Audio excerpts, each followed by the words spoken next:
All right, in section 4.2, we are going to be looking at solving quadratic equations. We actually did these out of order, so yesterday we already looked at completing the square here. The other ways that we can solve quadratic equations are we can graph on the calculator to find the zeros, we can factor, and we can use quadratic formula. Today we're going to focus on factoring and quadratic formula. The graphing on the calculator, we're not going to spend class time going over that, but that is another option that you can use. So let's just go ahead and start in with factoring. So when we're factoring, first off, to factor, you always have to have your equation set equal to 0. So in example 1, our equation is already set equal to 0, so we can see here that we're ready to go with that. And the first thing you always want to look for is the greatest common factor. And in example 1, the greatest common factor is actually the only way that you can solve this problem. So a greatest common factor is something you could divide both of those equations by. And so here we could divide, not equations, but factors. So we could divide both of these factors right here by x. And if we divided them both by x, we would pull the x that we divided by out front. And then 3x squared divided by x, that would get rid of one of the x's, so we'd have 3x. And then be careful here. X divided by x, this does cancel, but it doesn't cancel to be 0. It cancels to be 1 because x divided by x is 1. So make sure you have that 1 there. You need to make sure that whatever you get here, that you could distribute and get what you started back with. So if I multiplied x times 3x, I'd get 3x squared. If I multiplied x times negative 1, I'd get the negative x. So without that 1 there, of course, that wouldn't happen. So this equals 0. And factoring is based on the zero product property. And the zero product property tells us that if we multiply anything by 0, we get 0. So that means here that if x equals 0, we get 0. And if 3x minus 1 equals 0, we also get 0. And so x equals 0 is one of our answers. We don't have anything to solve there. 3x minus 1, we're going to have to solve that by adding 1 to both sides. And when we do that, we get 3x equals 1. We're going to divide by 3. I don't know what's happening with my computer, but this is the best I can do. So x equals 1/3. So we get two answers for that problem. We've got x equals 0 and x equals 1/3. And those are the two numbers we could plug in and get 0 for this equation. Okay. If we go down to example 2, the first thing we should notice with example 2 is that x squared plus 5x equals 14, so nothing equals 0 here. The first thing you need to do is move that 14 over to the other side. So we're going to have x squared plus 5x minus 14 equals 0. And I don't know why my computer's making these crazy lines show up, but so then whenever we factor, when we have three terms like this, we are going to look for a greatest common factor, but we do not have a greatest common factor here. There's nothing we could divide all of those terms by. So we are going to factor into two binomials. And what we're looking for is we need to multiply the first two terms have to give us x squared. Well, that is going to be x and x. The last two terms have to multiply to give us negative 14. So my options here, I could use negative 2 and 7. I could use negative 1 and 14. I could switch the negatives there also. So in this case, I know I want to use the 2 and 7 because that's the only way I'll be able to get the 5 in the middle. So if I use a plus, gosh, I don't know what's in that. If I use a plus 7 and a minus 2 here, then that is going to be factored correctly. I can check to make sure that I factored it correctly by looking at those middle terms. I got 7x, and then looking at those outer terms, I've got negative 2x. If I put those together, that gives me the positive 5x that I need right there in the middle. So Once I have it factored, then I must set each factor equal to 0. You can probably do this in your head, but sometimes you get ones that are a little more complicated. So you're saying x plus 7 equals 0. So x equals -7. That's one answer. You're also going to say x minus 2 equals 0. Sorry for this computer being crazy. So x equals 2 is also going to be one of our answers. So we get x equals -7 and x equals 2 as our answers there. If we go over to the next slide, we're going to have our next couple of examples. Example 3, we've got 2x squared minus x minus 10 equals 5. Here's another example. This does not equal 0. So the very first thing we've got to do is we've got to subtract 5 from both sides. Okay, and whenever we do that, we are going to get 2x squared minus x minus 15 equals 0. Now, when we factor this, we're going to have to factor into two sets of parentheses here as well. We do not have a greatest common factor.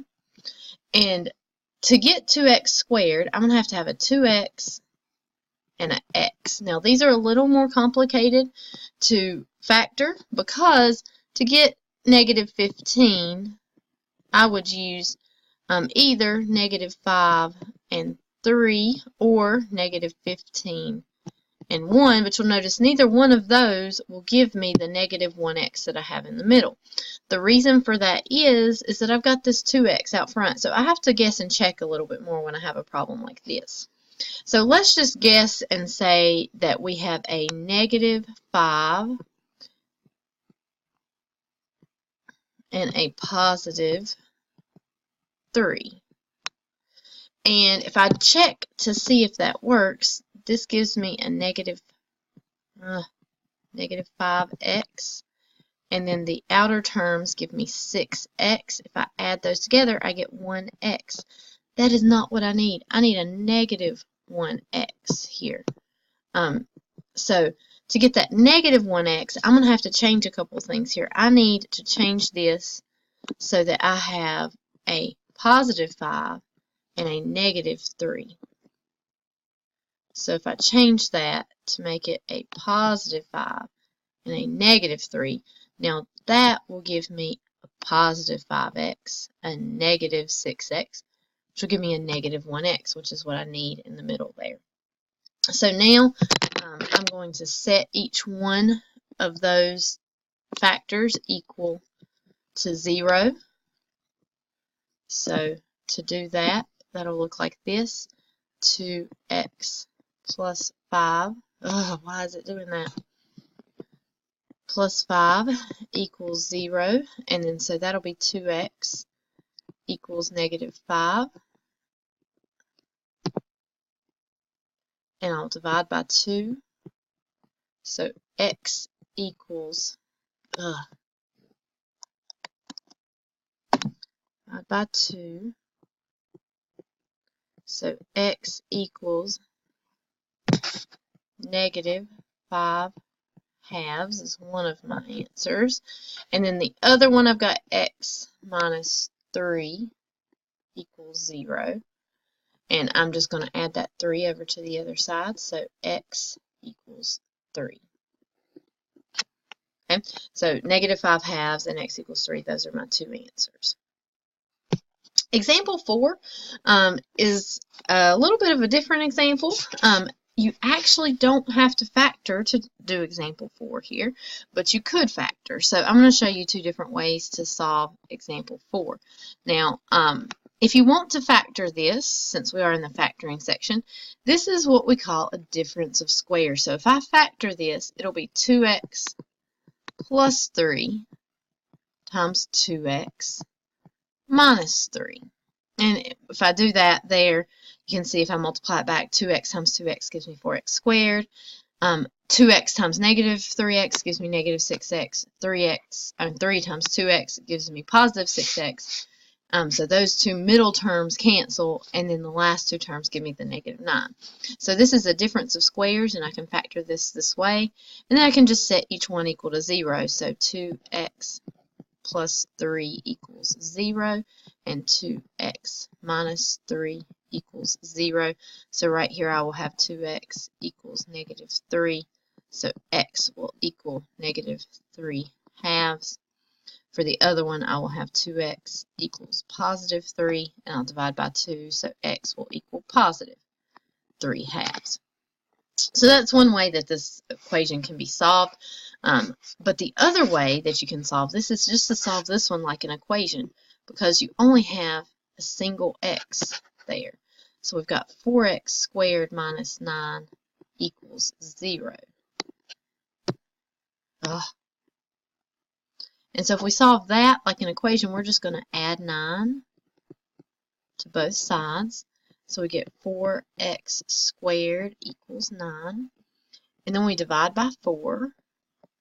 Divide by 4. So x squared equals 9 over 4. And then we would square root both sides to get rid of that square.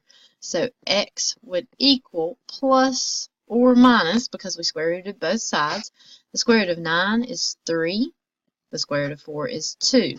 Notice these are the same answers. I've got a positive 3 halves and a negative 3 halves. So you can use either way to solve that equation there.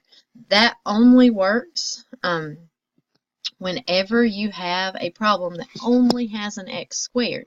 If it has an x squared and an x, you're going to have to factor.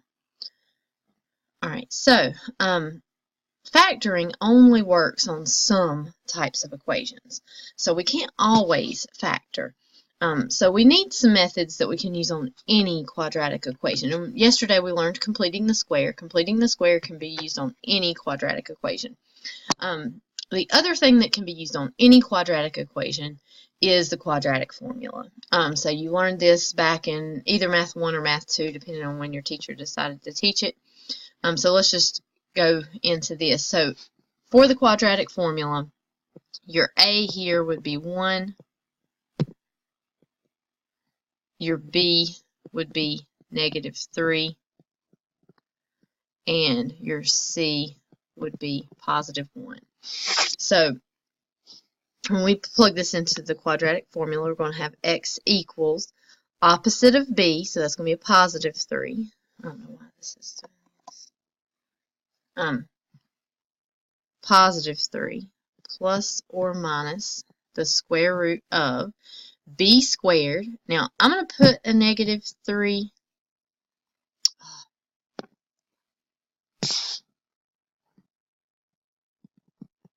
squared here, but notice how I put that. Hold on. Let me back up a second and write that so you can read it a little bit better.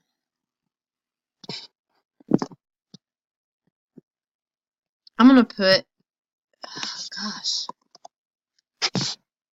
I'm going to put negative 3 squared, but a lot of times I just leave that negative off, because when you square it, it's going to be positive.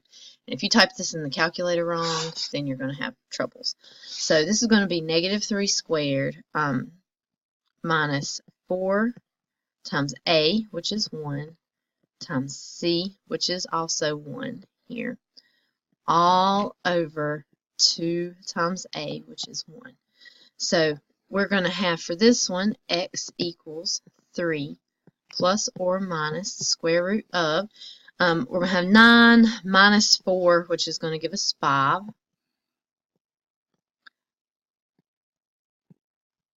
All over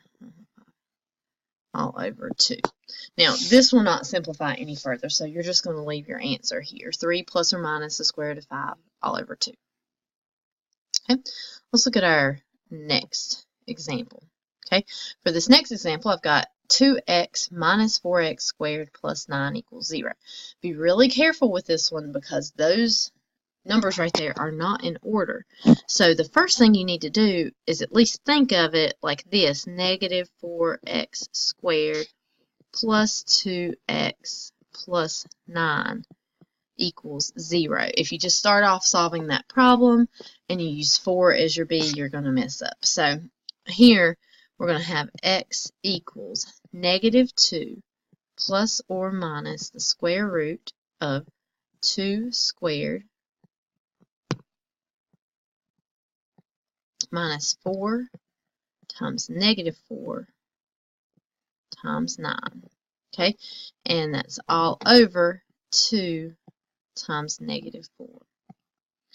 So whenever we do this problem, we've got our -2 out front here. We've got plus or minus the square root of, and we are just going to use our calculator here, 2 squared minus 4 times -4 times 9, and that's going to give us 148 all over -8. And then the square root of 148, I think that'll probably break down. If we divide 148 by 4, we get 37. So if we kind of think over here to the side, we've got the square root of 4 times 37, so that's going to be 2 square root of 37. So here we will have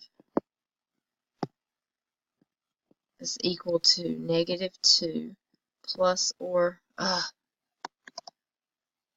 equal to -2 plus or minus 2 times the square root of 37 all over -8 here.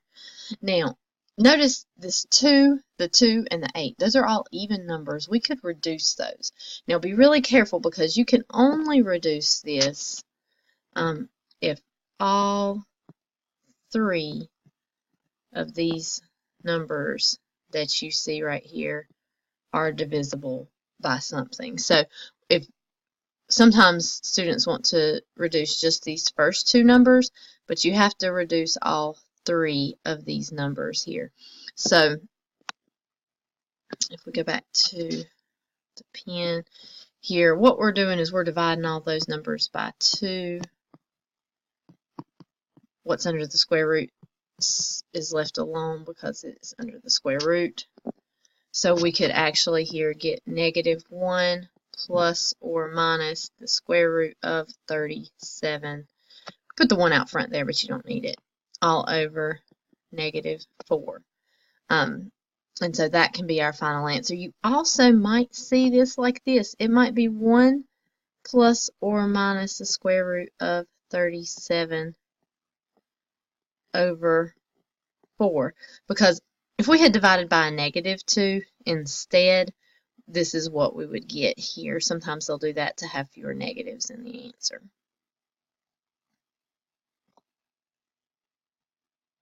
Okay. One thing that can be helpful about the quadratic formula is knowing about the discriminant. The discriminant is the part of the quadratic formula that is under the square root. It is your b squared minus 4ac. So if the discriminant is positive, that means you have a positive number under the square root, which tells you there are 2 real roots. If the discriminant is negative, there are 2 imaginary roots. And if the discriminant equals 0, then there's just 1 real root. Let me skip over here to Desmos real quick, and I want to show you what that looks like on a graph so we can think about that.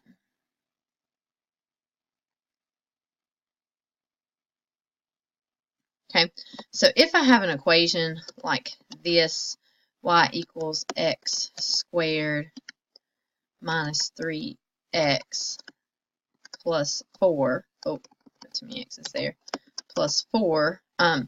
In this case, this would have a negative discriminant. If we were to do our discriminant here, it would be negative.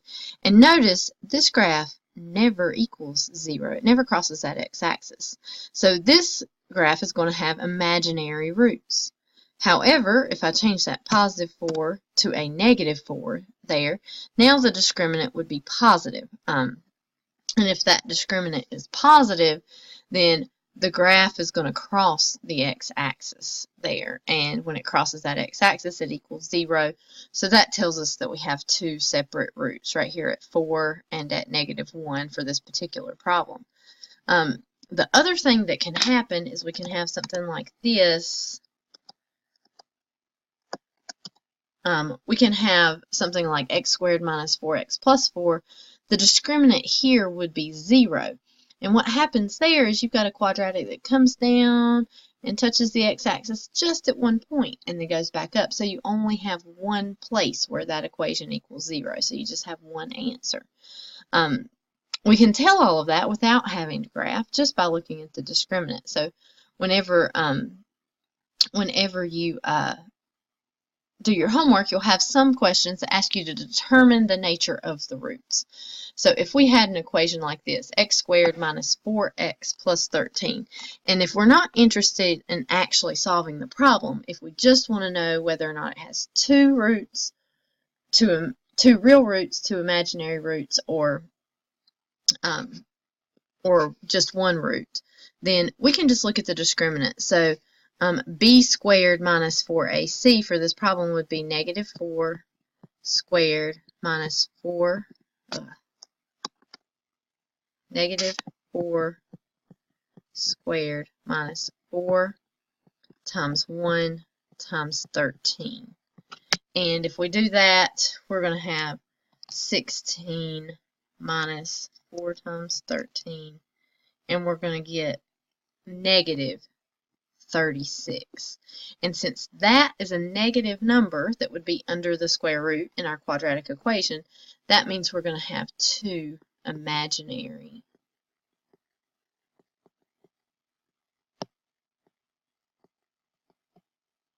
roots. So if you're asked to tell something about the graph just from the discriminant, that is what you're going to do. Okay, so that summarizes everything for quadratic formula and for factoring. Your assignment that you're going to have is going to be posted on Canvas there. It's several problems from the textbook. The textbook asks you to solve using certain methods. Some of them say complete the square. Some of them say to use quadratic formula. I want you to use whatever method you find to be easiest. So if you see one that you can factor, like the ones we had here, it's going to be quickest to factor. Others, like this example right here, this will not factor. So you will either have to complete the square or use quadratic formula. I prefer completing the square if you have an even number right here for your b. If you have an odd number, it means you're going to get fractions when you're completing the square, and in those cases, I prefer quadratic formula. So on that homework, you can use any method that you would like. You do not have to use what's stated in the book.